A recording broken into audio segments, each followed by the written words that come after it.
Take two, because apparently my computer was having a conniption, and it was like, I don't want to record. Blah.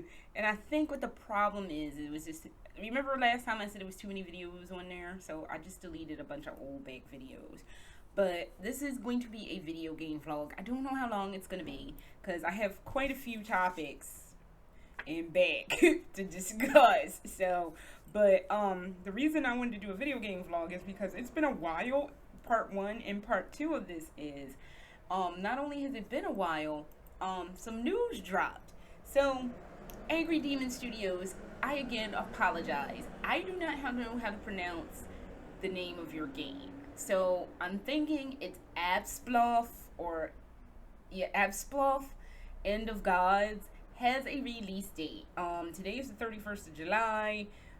It's what they said yesterday. It was coming out in 10 days. 9, 8, 7, 6, 5, 4, 3, 2, 1. It makes it come out on the 8th, which is a Thursday. It's coming out on the 8th. I don't know what time. That news came out of left damn field because I was like just floating around on Twitter, bobbing around, and they were like, surprise, 10 days it's coming out. And I was just like, I don't think I'm ready for this. I'm definitely not ready for this. But I was like, I guess I better get ready. And then they sent me some gift, like, let's get ready to rumble. It's like, oh, as a disclaimer, Angry Demon Studios, I do not play horror games because I am a huge, gigantic chicken when it comes to horror games. And I get so upset and so fucked up with horror games that I can't actually play them anymore. Not unless I had some really, really good cheat codes and I couldn't die all heinously, because I don't like you die screens. They frighten me so bad. So, yeah, I'm horror game voyeur. I like to watch horror games. And for me, I don't know, it gives me kind of a bit of a different perspective because I don't get into the game mechanics, how it plays. I like watching it. I like watching horror games really for the plot. And I wait for like a really good plot. So I don't know what the plot of Apsulov End of Gods is gonna be, but it has like a feel. It really does have the feel of Dead Space. It has that kind of a feel to it. And Dead Space, when I first saw this, scared the living hell out of me. I was like, why the hell did I watch this? Why did I do this to myself? Because Dead Space is horrifying. And I was just like, oh god, I don't even know what the fuck I'm doing. So I'm gonna probably, hopefully, be like that with Apsulov End of Gods. They have one clip on there that every time I see this on the trailer for Apsulov End of Gods, it's like this person is turning into a spider. Y'all know how I feel about spiders. I can't do it, but they made me do it, and I'm gonna be like, oh my god. And if they start, I can't. So I'm not looking forward to that part because I don't like spiders. I really don't like spiders by a lot. So the short version of that is my father took me to see that arachnophobia movie. It got me so scared that I literally got physically sick watching. I didn't throw up or anything, but I had a fever. And I wasn't sick. I was perfectly healthy before I went to that game. I wake up in the middle of the night freezing, and my mother's like, oh, you have a fever? Are you feeling okay? And I was that fucked up and scared on some shit. And since then, I haven't been able to handle spiders since then. So, yeah, that part's not going to be nice for me. But kind of find out, Angry Demon Studios were also the people that did A Northern Hymn, Unforgiven, A Northern Hymn. I don't remember a lot of Unforgiven, A Northern Hymn, but I do remember I loved the hell out of that beginning where the girl was kicking her brother in the car and they crashed. I don't know why I loved that part, but yeah, they did Unforgiven, A Northern Hymn, and that was really good. So this will probably prove to be in that vein of like, ooh, this will be hot. So yeah. So I just figured that out. Only reason I figured that out was because I started following them and subscribed to them on this YouTube. And they were like, Unforgiven, A Northern Hymn, the OST, or original soundtrack. For those of you who are not anime nerds and don't know what OST is. But yeah, they had their OST for Unforgiven, A Northern Hymn. And I was like, oh, that's pretty fucking cool. That's those people. So, yep. So that's coming out on the 8th, and we're gonna watch it and probably wonder where our lives went so terribly wrong, and that's just gonna be happening. And oh well, we just want to deal. So next up on the list of things to talk about, the Under demo. All right, so I watched Noxon play the Under demo, and I watched John Wolf play the Under demo. I like Noxon. I told you some things I prefer to watch commentary, some things I don't. And since I was like having like a little bit of a horror game drought moment, I watched the under video of Noxon, and it scared the shit out of me. Almost very close to the point of being afraid of the dark. And you know how good your shit has to be for me to be jumping. And because I realize I'm probably so jaded with horror games that it's hard for me to jump or feel uncomfortable. That made me feel uncomfortable. And that's the thing about horror games. It's got to give you that feeling of just dread. Like, you don't want to turn around a fucking corner because you just know it's going to be some fucked upness around that corner. That feeling, that not in the middle of your stomach feeling of just utter dread. I haven't felt that in a good, not in a good while, but I probably would have felt it more if I had watched somebody better competent play House of Velez Part 2. Because there were parts where even the person I watched played it, who it was just such a disaster. I need to go on bending knee and find Survival Horror Network, because I do believe he lives in Europe. I do believe he lives in Germany, I want to say. Find him, go knocking on his door on hands and knees, begging him, please, for the love of everything holy, play House of Velez 2. Because the person I watched, it was just wildly incompetent gameplay, and I can't handle it. But getting back to Under, watching Under is so uncomfortable. It's got like, I think it has the appropriate amount of scares. It's not like jump terribly. It's a little jump scare heavy, but not terrible. But that, not in the pit of my stomach, where I was like, I'm not liking these corners, these tight ass corners, this tall dude. I was cracking jokes about always Slender Man, y'all. Knowing I was uncomfortable, knowing I was like, I really need to turn the light on because it's kind of fucked up. But check out Under. I will post links to stuff in the description. I will post like links to Steam stuff in the description and stuff. But check out the Under demo. And if you're like me, a big, huge, gigantic, massive fucking chicken, I will post links to like where you can watch it and be like, oh well, damn. So, hot news coming out of Alessando Guzzo, i.e. the creator of Land of Pain. And this once again comes from Noxon, because I follow Alessandro Guzzo on Twitter, and he doesn't post to Twitter often. So, he did post, I want to say a little while ago. I think either when I was in Philadelphia or while I was in New York, which that month of June is just like a massive blur. But he did mention that he was working on something new, and I was like, oh, cool, great. Can't wait to see it, because I loved House of Pain. House of Pain was a really good game. Or not House of Pain, that's a rap group. My fault. Land of Pain was a good game. So, he's coming out with some new game called The Alien Cube. And I thought they were like revamping Land of Pain, but apparently it's a whole new foray. Still about some guy having to deal with weird aliens and going into, like, it looks like he's going into another weird alien land.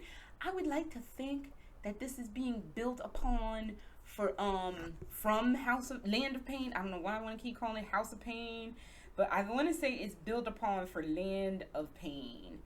Alright. And this was I had to go to this, I had to go to the Steam store. Okay. And this is it's still on his Land of Pain page. But this is actually from November 21st of last year, so I'm real late to this damn party. But this is what he said. My new game, The Alien Cube. Hi everyone. I'm happy to announce my new game, The Alien Cube. The Alien Cube is a first-person horror adventure focused on mystery and investigation. Yeah, that's how Land of Pain was. Inspired by Lovecraftian tales, the game tells a complete new story, but there will be some interesting connections with the events that happened in Land of Pain. Yay! That its fans will be happy to discover. The plot.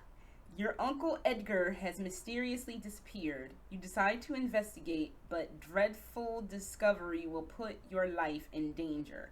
You will face strange happenings that will lead you to doubt your own perceptions, uncovering a horrifying secret, and explore forbidden places to escape from the darkness that is haunting you. There will be a wide variety of environments, explore ancient places and dungeons, walk in snowy forests, face hostile weather conditions, ooh, visit villages in the middle of nowhere, and more. So it was looking kind of hot though. It's looking kind of hot. Look at these screenshots. They looking kind of hot though.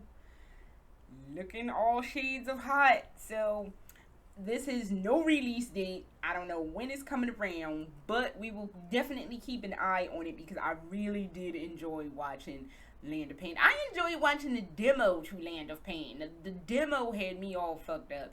The game was scary, but it didn't it. Oh my god, there was that glittering year of 2017. Where is this a banner fucking year for horror games, man? It was like there was a year Resident Evil 7 came out, Evil Within 2. Land of Pain came around, and like that was when I got introduced to House of Velez. That was a banner year for horror games. That was the best year for horror games in the universe, and I've been waiting for another glorious time like that. This year hadn't been slacky. We have Resident Evil 2 remake, but I'm saying 2017 was a banner fucking year for horror games, and it was just like ooh. And I've yet to have like another ooh situation. I mean, there's been ooh, but it's not ooh where like the tingles just go down your body. It's just like, oh yeah, this is great, but not a ooh. So, alright, the next thing on the list is Anthology of Fear. This is another Steam foray, and let me switch over to this because I had to leave this on here. It looks interesting. I'm kind of on the fence with Anthology of Fear. It's like, it doesn't got a lot of info on it, and the pictures are pretty dark. I'll post, like, I gotta find, I'm sorry, I got distracted by these bed sheets. I gotta find the, oh, forest, that's nice. I gotta find where, cause Noxon had it on, like, 3 horror games you didn't know existed, and, I forget what the third one was. I was genuinely not interested in the third game. But, this was the first one he talked about, and the Alien Cube was the second one, and then there was a third one, and I was just kind of like, meh, but the third one. But Anthology of Fear is a first-person psychological horror focusing on the story and solving secrets of the game world. The player learns 3 stories of heroes taking part in separate, completely unique events. Okay, so hold up, wait a second. Developer was the RG Crew, and we will keep an eye on it. Like I said, the trailer for it was interesting. It didn't like grab me, but it grabbed me enough that I wanted to talk about it. It just looks really interesting, and I will check it out. I am all for good ass psychological horror, but I'm all for, with that being said, the caveat is literally good ass psychological horror, like Under. I don't think that was technically psychological, but I need that people, when you do your horror games, pit in the stomach. So, which brings me to the last thing. I rewatched Visage from episode 1 or chapter 1. Not the Dolores. I watched both the Dolores chapter and the Sarah, I want to say it was, chapter, the very first chapter. And in rewatching it from the beginning, yes, the house is messed up and it is causing people to go off the deep end of the damn pool and do fucked up things, either to themselves or to their family or something. The very beginning, how it starts is you see, I'm sure that's Dwayne murdering his family. They should have not done that. In my opinion, really what they should have did, especially if you're going back telling other tales of people who went in his house and got all fucked up on it, you should have had it where, like, you're just a guy going through the house and you're seeing all these disturbing things and you're having all these problems seeing all these disturbing things. And as you go through each chapter, it's like you start off with a loving husband and a good father and blah, blah, blah. But as the chapters progress, you see that he's not really a good father, terrible husband, and like he is just a hot damn mess. Because that's what the appliances were talking about, talking shit. The appliances are like, oh, he's drunk and high all the time. That, like, they could have kept it, but they should have taken out him murdering his entire family in the very, very beginning. There's no build up. We already know that he's a murderous asshole. So you want to build up to it. You want to make people. One of the things people forget about Silent Hill 2, they don't tell you James murders his wife right out the door. You literally do not fucking find out that he smothered her to death until damn near the bitter end. And it's a shock, and you're just like, and that's why I was like, you know what? Is video games greatest all that for that moment? Because, oh, I'm gonna find my wife. Oh, I love my wife. Oh, yeah, we gonna find my wife, but she died. I don't know what the fuck is happening. They don't tell you to the bitter end. That's what y'all need to start doing with these psychological horror. Not giving up the ghost in the very beginning. It needs to be a subtle build. Imagine how, like, shocking that would be that, he went through the first chapter and had to go through all this horribleness, and, like, you get that girl's jaw at the end, and it's like, oh, shit. And you find something alluding to, like, his drug abuse or something, or his alcoholism. Just one little thing that you don't really pay attention to. And it doesn't even out him that it's him. That you find, like, maybe, like, a rehab, like, a receipt for, like, rehab, or, like, a bill for rehab or something. And you just fucking discount it, and it's just not even a big plot point. And, like, even in the Dolores chapter, like, you see her story and how she's going off the deep end of the pool. And then you find, like, I don't know, like, drug paraphernalia or, like, alcohol bottles. And it's still not, like, a big, it's not, like, a huge plot point. And then by whatever other chapters come along, you find out that like, the last chapter, you're looking at your life, but you think it's not you. But then they show the grand finale of him blowing his family away. That would have been like, the fuck, dude? But they gave it away. Don't give away the biggest part of your plot up front. It takes the mystery out of it. So, but actually, in rewatching Visage, I like chapter 2, the Dolores chapter, better. It was a bit long, but I have no real beef with it. That actually made me like Visage a little bit, the Dolores chapter. So I can't wait to see what else they have. I just wish they hadn't basically blew their load up front. So you build up, make people want it, make people want the D, not just blow your load in their face as soon as you whip it out. That's not fun for anybody. So, I mean, not to use gross analogy, but come on now, that's not fun for anybody. So, that is all I have for right now, and I'm gonna go, actually, I might do a Lolita vlog, I don't know, but we'll have to see. But that's all I have for video games, and we'll see what it's talking. I can't wait to see Apsulov. That's gonna be, hopefully, scaring me half to death. So, I don't know, but I'll see y'all around at some point, okay? Later!